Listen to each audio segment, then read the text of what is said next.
Chosen one, there is something I need to tell you tonight, and I need you to hear every single word, because this message was not meant for everyone. Most people will scroll past it, most people will dismiss it, but you stopped, you're still here, and that is not a coincidence. That is the first sign that what I am about to say was written with your name on it, even if I don't know what your name is, even if we have never met, even if you are sitting alone in a room right now, wondering why nothing in your life seems to be working the way you imagined it would. I want you to understand something before we go any further. You are not broken, you are not behind, you are not a failure. And you are absolutely, undeniably not forgotten, not by the universe, not by the force that breathes life into every living thing on this earth, and not by the quiet, invisible current of destiny that has been moving beneath your feet this entire time, carrying you towards something you cannot yet see but have always felt. But here is the part that nobody tells you. Here is the part that gets left out of every inspirational quote and every motivational poster and every cheerful speech you have ever heard.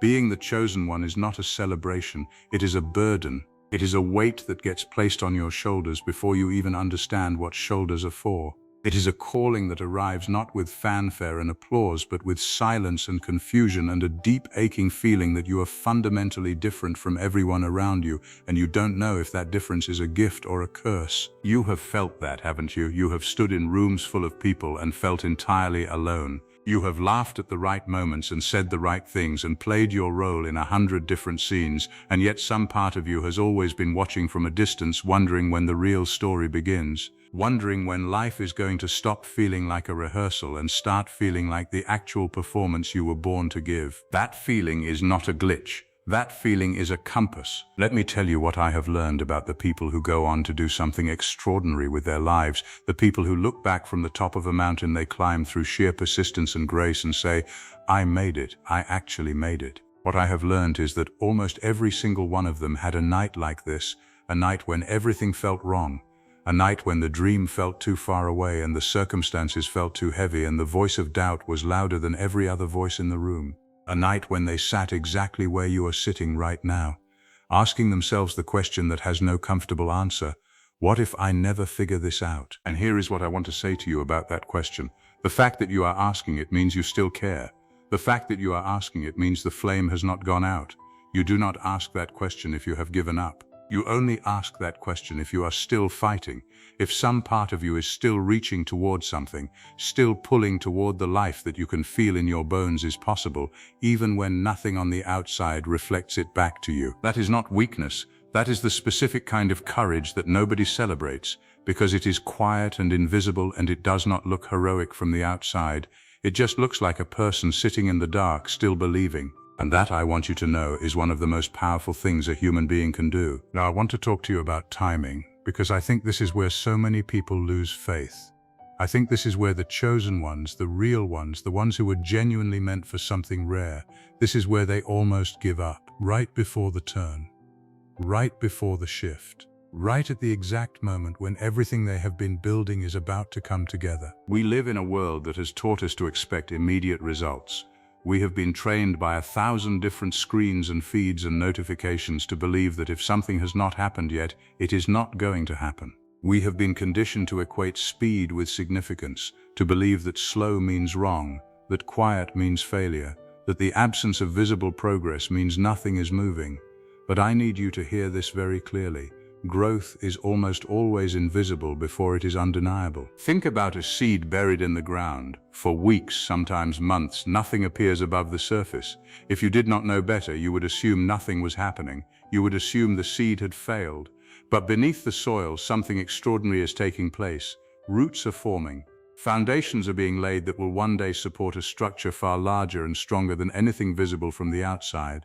And then one day, not gradually, not slowly, but in what feels like an instant, the green breaks through, the shoot appears, and what looked like nothing becomes something that everyone can see. You are in that underground season right now.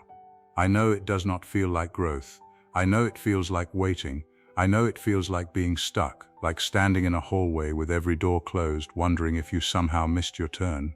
But you have not missed anything. You are exactly where you need to be, in the exact season required to build the foundation that your future needs to stand on. The work you are doing right now, the invisible, thankless, recognized work of staying faithful to your purpose when nothing is rewarding you for it, that is the most important work you will ever do, because it is the work that shapes your character. And it is your character, not your circumstances, that will ultimately determine what you are able to hold when the breakthrough finally comes. And it is coming. Please hear me when I say that. It is coming. But I also want to be honest with you, because you deserve honesty more than you deserve comfort. There is something that is required of you before that door opens. There is something you need to release. And I think you already know what it is. You have been carrying it for a long time, so long that you have stopped noticing the weight of it. You have gotten used to it the way you get used to a sound that plays constantly in the background. After a while, you stop hearing it, but it never stops affecting you. Maybe it is the version of yourself that someone else told you to be. Maybe it is a dream you abandoned because it seemed impractical, because someone who loved you suggested you be more realistic, because the world did not make room for the most honest, most expansive version of what you felt called to do. Maybe it is a story you tell about yourself. About your limitations, your background, your past, the mistakes you made and the opportunities you lost, and the time you think you have wasted. Maybe it is a grief you have never fully processed, a door you closed in a hurry because it was too painful to stand in front of, and you have been walking with a low-grade ache ever since, carrying something that was never supposed to be permanent. Whatever it is, I need you to hear this tonight. You cannot carry the old weight into the new season, not because you are not strong enough. You are clearly strong enough, you have been carrying it this whole time, but because your hands need to be free, your hands need to be open. The thing that is coming toward you requires both hands, your full attention, your whole heart.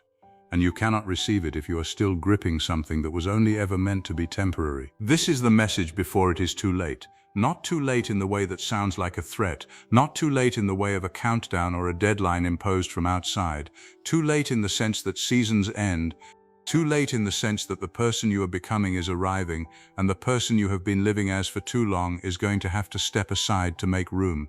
That transition is not painless, it is not seamless, it involves a kind of loss even when it is entirely gain, but it is necessary. And somewhere inside you, in the place that has always known more than your rational mind has been willing to accept, you already know it is time. I want to tell you something about the chosen ones that the stories always get wrong. The stories make it seem like the chosen one is special because of something they were born with, some innate quality, some supernatural gift that sets them apart from the beginning. And yes, you do have something that is rare. You have a sensitivity, a depth of feeling, a capacity for vision that most people do not carry. You feel things more intensely. You see connections that others miss. You are haunted by possibility in a way that both electrifies and exhausts you. That is real. That is part of who you are, but that is not why you are chosen. You are chosen because of what you choose. Every day, in the small and unremarkable moments that nobody sees, you choose to keep going. You choose to stay curious when cynicism would be easier. You choose to stay soft when hardness would be more protective. You choose to believe in something better when the evidence for something better is thin. That is not a gift you were born with. That is a discipline you have been practicing, often without knowing it, often without giving yourself any credit for it. And it has been building something inside you that is nearly ready to be revealed. The world needs what you have been building, and that is not a small or sentimental thing to say. The world is genuinely desperate for people who have done the inner work, who have sat with their own darkness and chosen to find the light inside it, who have been broken and put themselves back together and come out of the process with something that brokenness uniquely produces, an understanding of what it means to struggle, a compassion for the ones who are still in the middle of it, a wisdom that only arrives through experience and cannot be faked or borrowed or learned from a book. You are going to help someone. You may not know who yet, you may not know how, but there is someone, maybe many people, who will one day point to you as the turning point, as the person who said the right thing at the right moment, as the example that proved it was possible, as the light they saw when everything else in their world had gone dark. And you are not ready for that responsibility yet, but you are close, you are closer than you have ever been. And every single thing you have been through, everything that felt like loss, everything that felt like failure, everything that felt like the universe turning its back on you, all of it has been preparation. All of it has been the curriculum of a school that does not hand out diplomas, that does not post grades, that tests you not on what you know but on who you are willing to become. Tonight I want you to make a decision, not a resolution. not a vague intention, a real decision, the kind that changes the atmosphere around you, the kind that the universe can feel. I want you to decide that you are done apologizing for how much you want. I want you to decide that you are done shrinking yourself to fit into spaces that were never designed for someone of your dimension. I want you to decide that whatever has been holding you back, the fear, the doubt, the voice that tells you who do you think you are, is no longer getting a seat at the table. Because here is the truth about that voice. It is not your voice. It never was. It is the accumulated weight of every person who was too afraid to pursue their own dreams and so unconsciously discouraged yours. It is the residue of 100 small moments when you were told to be less, to want less, to expect less. It is a borrowed limitation wearing the costume of common sense, and you have the absolute right to return it. You have the right to say, "This does not belong to me, and I am done carrying it on behalf of someone else's fear." You are allowed to want the extraordinary. You are allowed to believe you were put here for a reason that is specific and irreplaceable and not interchangeable with anyone else's reason. You are allowed to take up space, to make noise, to pursue something that seems ambitious to the people who settled, to build something that has never been built before in exactly the way you will build it. You are allowed to be exactly and entirely who you are, without apology, without explanation, without the exhausting performance of pretending to be less so that others feel comfortable. That permission is not something I can give you, not really. You have to give it to yourself. But maybe hearing it from the outside tonight will make it easier to receive on the inside. Maybe tonight is the night you decide to stop waiting for someone else to validate what you have always known. Maybe tonight is the night you stop arguing with your own destiny. I want to leave you with this, because I know your time is valuable, and I know you have a life to get back to, and a sleep to catch, and a morning that will come whether you are ready or not. But I want to leave you with the thing that matters most, the thing that I hope you carry with you not just tonight, but into every difficult moment that comes after this one. You are not behind. You are not too late. You are not too damaged, too far gone, too ordinary, too young, too old, too anything. You are precisely who you need to be, in precisely the place you need to be, at precisely the time that has been set aside for your specific chapter to begin. The delay was not abandonment. The difficulty was not punishment. The silence was not indifference. Every single thing you have walked through has been the long and sometimes brutal process of making you ready for what is yours. And it is yours. It has always been yours. Nothing that was meant for you can be kept from you when the time is right and you are standing in your truth. So tonight, before you close your eyes, before the day ends and the new one begins, I want you to do one thing. I want you to sit for just a moment in the quiet, and I want you to feel, not think, feel, what it would be like if everything you have been hoping for actually came true. Not the edited version, not the modest version that you allow yourself to want because the full version feels too risky. The real version, the one that lives in the deepest chamber of your heart, the one you have been half afraid to want because wanting it so much and not having it yet sometimes feels like more pain than not wanting it at all. Feel that, hold it, let it be real in your body for just a few seconds, because that feeling is not fantasy. That feeling is a signal. It is your inner compass pointing you toward what is true, toward what is possible, toward what is waiting. And if you can feel it that clearly, that specifically, that urgently, then it is not as far away as it seems. You are the chosen one, not because someone else chose you, but because you keep choosing yourself night after night, even when it is hard, even when it is lonely, even when the evidence suggests you should have given up by now. And that choice, made quietly and consistently in the darkness, is the most powerful thing in the world. Don't stop, not tonight, not ever. The morning is coming, and when it arrives, you need to be here to meet it. There is a lie that modern life tells you every single day, and it is so subtle, so seamlessly woven into everything you see and consume, that most people never even recognize it as a lie. It arrives in the form of someone else's highlight reel. It arrives in the form of an announcement, a promotion, a marriage, a business launch, a milestone, from someone you went to school with, someone your age, someone who started where you started, and somehow appears to already be somewhere you have not yet reached. And in that moment, before you can even choose your response, something inside you contracts, something quietly whispers, you are behind, you are late. Everyone else figured it out, and you are still here, still trying, still waiting for something that should have arrived by now. I need you to understand something about that whisper. It is not wisdom, it is not discernment, it is not your intuition giving you useful information. It is comparison dressed up as self-awareness, and it is one of the most destructive forces a human being can invite into their inner life. Because the moment you accept the premise that you are behind, you begin operating from a place of panic rather than purpose. You start making decisions based on what looks right rather than what is right. You rush, you grab. You say yes to things that were never meant for you because you are so terrified of falling further behind that any movement feels better than stillness, even when that movement is taking you sideways or backward. But here is what nobody shows you in those announcement posts and success stories. Nobody shows you the years. Nobody shows you the rejections, the false starts, the seasons of profound uncertainty that came before the moment worth celebrating. Nobody shows you the nights they questioned everything, the mornings they had to convince themselves to try one more time, the long middle passage between dreaming something and actually living it. You are comparing your entire unfinished story to someone else's single edited highlight, and then using that comparison to reach conclusions about your own worth and trajectory. That is not a fair measurement. That is not even a real measurement. That is just pain pretending to be information. Every single person who has ever built something meaningful, who has ever grown into a version of themselves they are genuinely proud of, went through a season that looked from the outside like nothing was happening. A season of preparation so deep and so internal that no external evidence of it existed, and that season was not a detour from their path. It was the path. It was the most essential part of the entire journey because it was doing something that speed and shortcuts and early arrivals could never do. It was building the interior capacity to hold what was coming. You cannot pour something large into a small container. Before the expansion of your life on the outside, there must be an expansion on the inside, and that inner expansion is almost always uncomfortable. It is quiet and unglamorous, and it does not post well. It feels like confusion, like restlessness, like being on the edge of something you cannot name, but it is growth.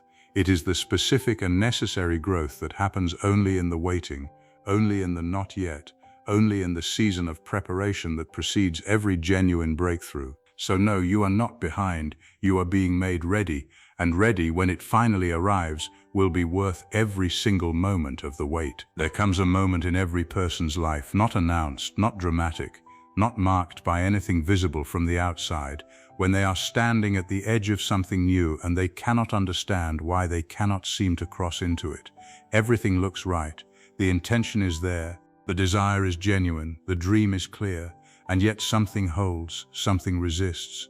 There is an invisible friction between where they are and where they know they are meant to be, and no amount of effort or strategy or willpower seems to dissolve it. They push harder, they plan more carefully, they try new approaches, and still that invisible wall. What most people do not realize in that moment is that the obstacle is not in front of them, it is on them. It is the weight they have been carrying so long that they have stopped feeling it as weight and started feeling it simply as themselves. It has become so familiar, so integrated into the way they move through the world, that the idea of life without it feels not like freedom but like emptiness. And that is exactly why it is so difficult to release. Not because it is valuable, but because it is familiar. And the human heart, in its deep need for safety, will choose the familiar over the beneficial almost every single time, unless it is given a compelling reason to do otherwise. So let me give you that reason tonight. The old weight takes many forms, and it is important to be honest about which form yours has taken, because naming it is the first act of releasing it. For some people, the weight is a version of themselves that someone else designed, a set of expectations absorbed so early and so completely that they were mistaken for personal truth. A role assigned by family, by culture, by circumstance that was worn so long it began to feel like skin. The good one, the responsible one, the one who does not make waves, who does not want too much, who keeps everything together for everyone else while quietly starving their own inner life. That role served a purpose once. It kept you safe, it kept the peace. It earned you love in the only currency that was available at the time. But you are not that child anymore, and the role that protected you then is limiting you now. And there is no gentle way to say that the person you performed yourself into being is not the person you were born to become. For others, the weight is grief that was never fully processed, a loss that was too large to look at directly and so was carefully stepped around, built over, buried under the business of continuing to live, a relationship that ended and took a piece of your belief in yourself with it, a death that rearranged your entire sense of how the world works and what can be counted on, a dream you let go of so quietly, so practically, so reasonably that you never even gave yourself permission to mourn it. And so it sits there unprocessed and alive, occupying space in your heart that was meant for something else, casting a shadow over every new possibility because the wound beneath it was never allowed to breathe. For others, still the weight is the accumulated residue of failure. Not failure itself, because failure is clean and instructive and ultimately useful, but the story built around failure. The narrative constructed in the aftermath of something not working out. The conclusions drawn in the pain of that moment, and then cemented into belief. I am someone things do not work out for. I am someone who gets close but never arrives. I am someone who tries and loses, who hopes and gets disappointed, who reaches and comes up short. That story, told enough times in the privacy of your own mind, becomes a self-fulfilling architecture. You begin building your life inside it. You stop reaching quite so far. You protect yourself from disappointment by preemptively limiting your expectations, and what looks like wisdom from the outside is actually a cage you constructed from old pain and moved into so gradually you never notice the door closing behind you. All of these are weight. All of these are things you have been carrying that were never meant to be permanent, and here is the hardest truth about all of them. Nobody is going to come and take them from you. There is no external event that automatically dissolves them. There is no new relationship or new opportunity or new city or new beginning that strips them away on arrival.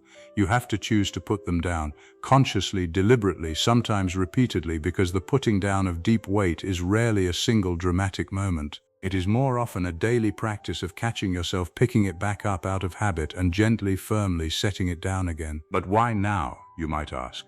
Why does it have to be now? Why does tonight feel urgent? Why does this message carry that particular pressure of before it is too late? Because a season is ending. Not in a threatening way, not in the way of a door slamming, but in the way that all seasons end, gradually and then completely, with a shift in the air that you can feel before you can name it. Something in your life is trying to change, something new is trying to enter, and new things require new space. They cannot crowd in alongside everything old. They cannot take root in soil that is already packed with everything that came before. The new season has its own requirements, its own atmosphere, its own particular kind of openness, and you cannot manufacture that openness while you are still gripping what belongs to the last chapter. Your hands need to be free. That is the whole message, really, distilled to its simplest form. Everything you have been holding, the old identity, the unprocessed grief, the story about who you are and what you deserve and how things tend to go for people like you, all of it needs to be released, not because it was worthless, but because it was for then, and this is now, and now requires something different from you. Now requires the version of you that has not yet been fully lived, the one that exists on the other side of all that releasing, the one that is lighter and quieter and more genuinely itself than any version you have managed to be while carrying the accumulated weight of everything that came before. That version of you is waiting. The new season is waiting, and the only thing standing between where you are and where you are going is the willingness to open your hands and let the old weight finally, gratefully, completely fall. There is a story we have been telling for centuries, in every culture, in every language, in every form of myth and legend and sacred text that human beings have ever produced. It is the story of the chosen one, the one who is marked from birth, the one who carries some invisible seal of destiny pressed into their soul before they ever drew their first breath. The one who is different not because of anything they did, but because of something they simply are, something fundamental and unchosen and written into the fabric of their existence before they had any say in the matter. It is a compelling story, it is a beautiful story, and in the way that all great stories work, it contains a truth, but it also contains a dangerous distortion, one that has quietly robbed more people of their potential than almost any other idea in human history. The distortion is this, that destiny is something that happens to you rather than something you participate in creating. That the chosen ones are chosen by some external force, some cosmic selector that reaches down and taps certain people on the shoulder and passes over everyone else. That if you were meant for something great, the evidence of that greatness would be visible from the beginning, apparent in some inherent quality you either possess or do not, some gift you were born with or were not, some mark of specialness that announces itself without requiring anything from you at all. And the cruelest part of that distortion is what it does to the people who do not feel marked, who do not feel obviously gifted, who look at their ordinary circumstances and their unremarkable beginnings and their very human collection of fears and doubts and failures and conclude that the choosing must have happened without them, that destiny moved through the room and somehow skipped the chair they were sitting in. So they wait, they watch, they assume that the life they feel called to is meant for someone else, someone more naturally equipped, someone who arrived with better material to work with. And in that waiting, in that watching, in that quiet assumption of their own exclusion, they miss the most important truth of all. You are not chosen, you choose.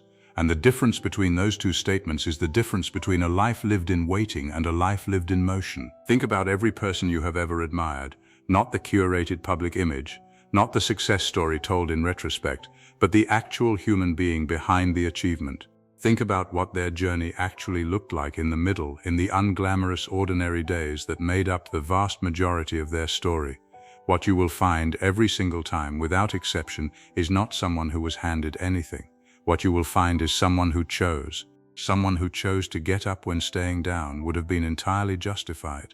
Someone who chose to try again when the evidence for trying again was thin and the case for quitting was strong. Someone who chose to believe in something they could not yet see, to work towards something they could not yet touch, to become someone they could not yet fully imagine, every single day, in the small and unwitnessed and uncelebrated moments that nobody ever includes in the highlight reel. That is the real story of the chosen ones. Not the moment of arrival, not the achievement that everyone sees, but the 10,000 invisible choices that preceded it. The choice to read instead of scroll, the choice to practice instead of consume, the choice to sit with discomfort instead of reaching for the nearest distraction, the choice to have the honest conversation instead of the comfortable silence, the choice to take the risk instead of protecting the status quo, the choice to stay faithful to a vision on the days when that vision feels like delusion. These are the choices that build a chosen life. These are the choices that nobody is born with the ability to make. They are developed, practiced, strengthened like a muscle through repeated use, through repeated failure, through repeated recovery. And this is where your particular history becomes relevant, because I want to talk about what you have already chosen, even if you have never framed it that way, even if you have never given yourself credit for it. You have chosen to survive things that were genuinely difficult. You have chosen to keep caring when apathy would have been so much easier and so much less painful. You have chosen to stay open when closing would have been the rational, self-protective response. You have chosen in ways large and small and often invisible even to yourself, to remain in relationship with the possibility of your own becoming even when every external circumstance suggested you let it go. Those were not small choices. Those were not automatic choices. Those were acts of will performed in the specific conditions that make will most difficult to access: exhaustion, disappointment, uncertainty, loneliness. And you made them anyway. That is not nothing. That is everything. But I also want to be honest with you about the choices that lie ahead, because this conversation would not be complete without it.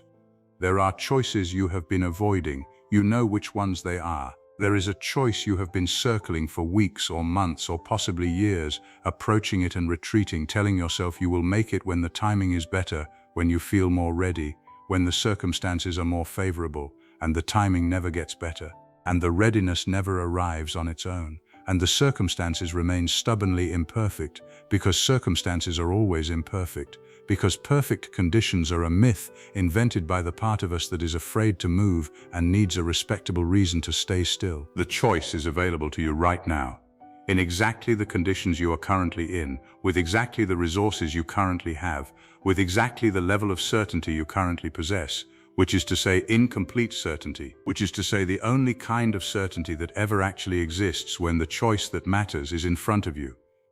Certainty is not a prerequisite for choosing. Certainty is what choosing produces, slowly, through the accumulation of evidence that only action can generate. You do not feel certain, and then choose. You choose, and then, over time, through the lived experience of having chosen, you begin to feel certain.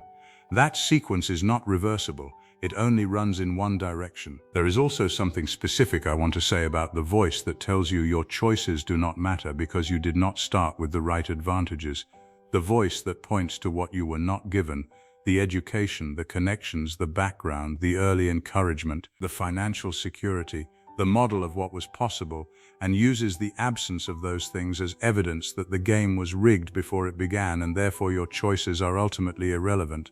That voice is not entirely wrong about the facts. Advantages are real. Circumstances shape opportunity in ways that are genuinely unfair and genuinely consequential and should not be minimized or dismissed. But that voice is catastrophically wrong about the conclusion it draws from those facts. Because throughout all of human history, in every era and every context, the people who changed things, who broke through, who built something from what looked like nothing, were not the ones who had the most advantages. They were the ones who made the most of what they had. They were the ones who refused to allow what was outside their control to determine what was inside it. They were the ones who kept choosing, relentlessly and without permission, in the direction of what they believed was possible. Your circumstances are not your destiny. Your background is not your ceiling. Your beginning is not your boundary. These things are real and they matter and they affect the texture of your journey in ways that are significant, but they do not choose for you. Nothing chooses for you. That power belongs entirely, irrevocably, and sometimes terrifyingly to you. So what does it mean to be chosen then, if not to be selected by something outside yourself? It means this. It means being someone who chooses themselves. Consistently, courageously, even on the days when self-belief feels like the most irrational position available. It means choosing your growth over your comfort, your truth over your performance, your future over your fear, your becoming over your belonging to a version of yourself that has already served its purpose. It means waking up every morning and making the quiet, unglamorous, deeply powerful decision to show up fully for the life you are building, rather than the life you are waiting for someone to hand you. That is the chosen one. That is who you are when you are most fully yourself. Not someone marked by fate, someone forged by choice. And every single choice you make from this moment forward is either building that person or eroding them. There is no neutral ground. There is no treading water.